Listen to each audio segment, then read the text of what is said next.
Hello guys, how you doing? Listening to this APC man for this video you're about to watch right now. Since all this while, there's a debate in the National Assembly where they will zone the president, Senate president to.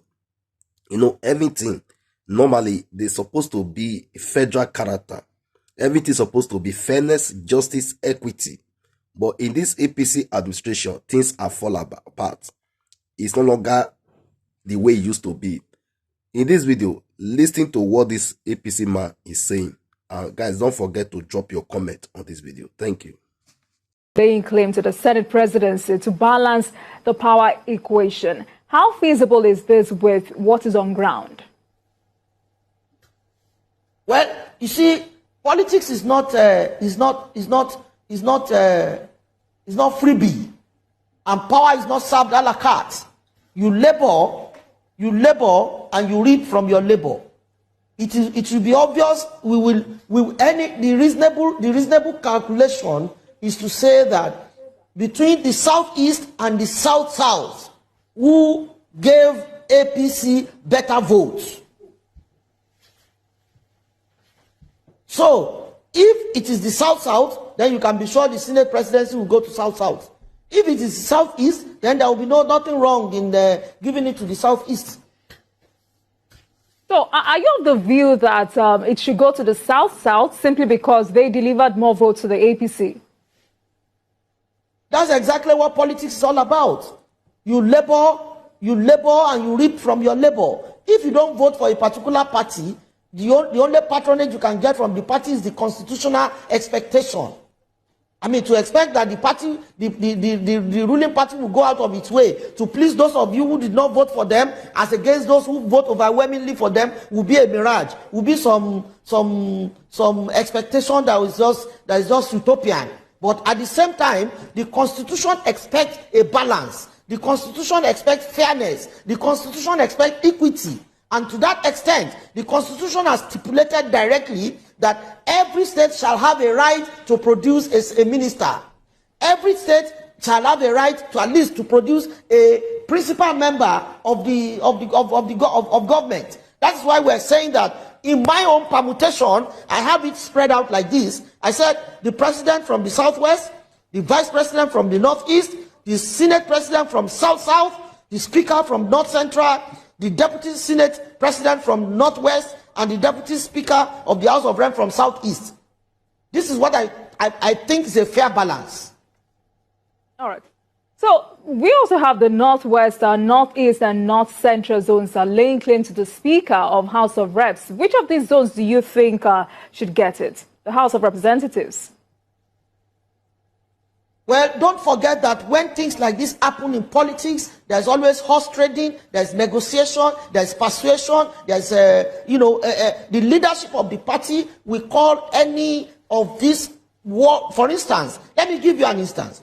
If the Northeast, for instance, as we speak, if the Northeast says they want to lay claim to the speaker, and the party feels the balance we expect, don't forget the balance is now between zones and even religion, because religion has been made to be an important factor in our politics. We can't rule it out anymore. So we have to have a balance of religion, more so that we campaigned and voted and presented a Muslim ticket. It's only fair to now give Christians a chunk or one prominent position, as it were. Therefore, it will not be out of place for a Christian to be Senate president. But if you go by contribution of regions, it will not, and between southeast and south, it will not go to the southeast. So what I'm simply trying to say is that when we get to this point, every individual that is qualified will strive to get this position.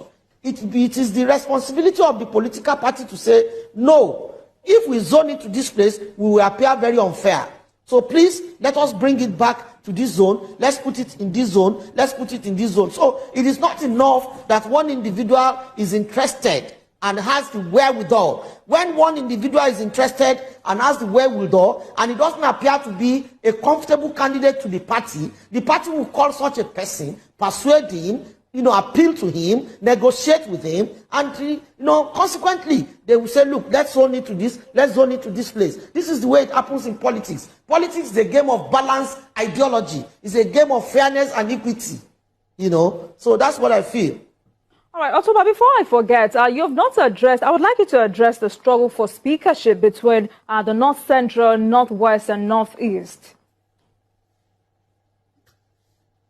Well, we have interested parties from the North Central, Northeast, and Northwest. If you go by votes, the Northwest gave us the highest votes.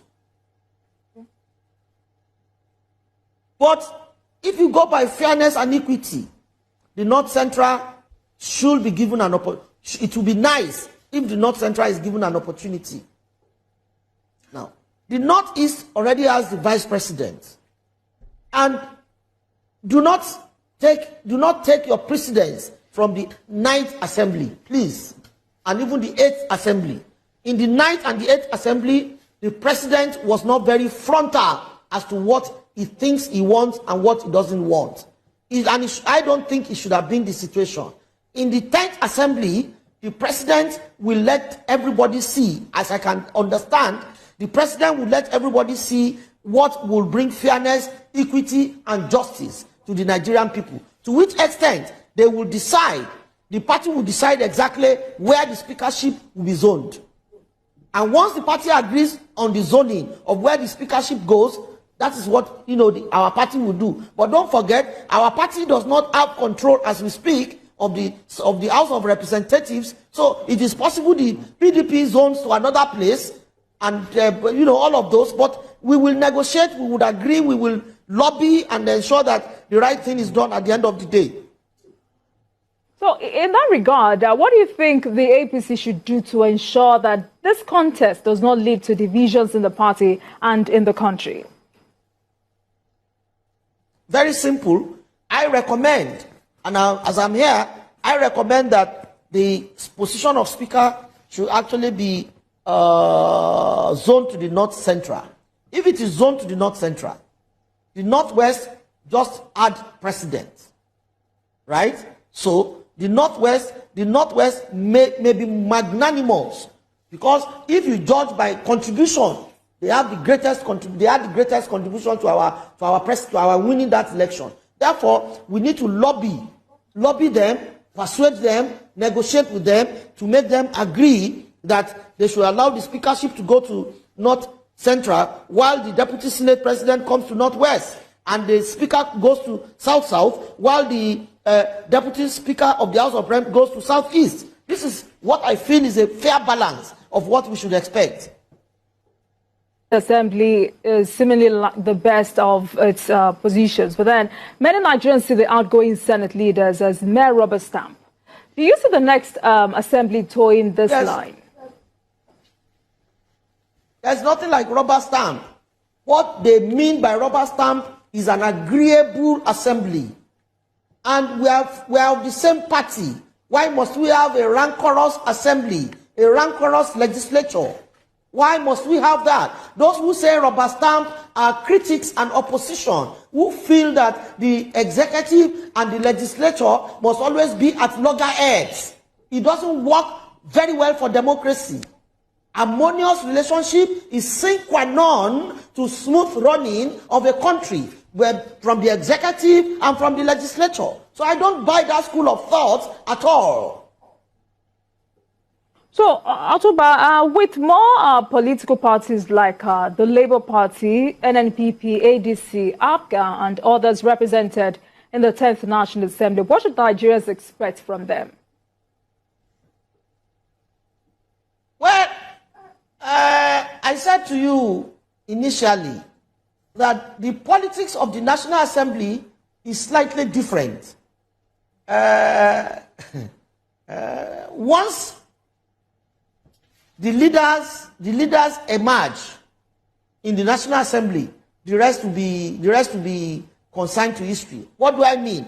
Once the leaders emerge, they will need to appoint principal officers, and every of these smaller parties will want to be made principal officer, at least one out of them to represent, and there will be minority leader again from these smaller parties. The minority leader becomes a principal officer who meets with other principal officers to take key decisions, you know, of the assembly, of the National Assembly. And in that respect, he cannot begin to distort the flow of lawmaking or the flow of legislation, because as a principal officer, he has a responsibility to ensure that, you know, the assembly, the National Assembly is run smoothly. So there's a limit to which you carry your party romance, the political leaning, the political party that brought you into the National Assembly. There's a limit to which you must show that emotional connection.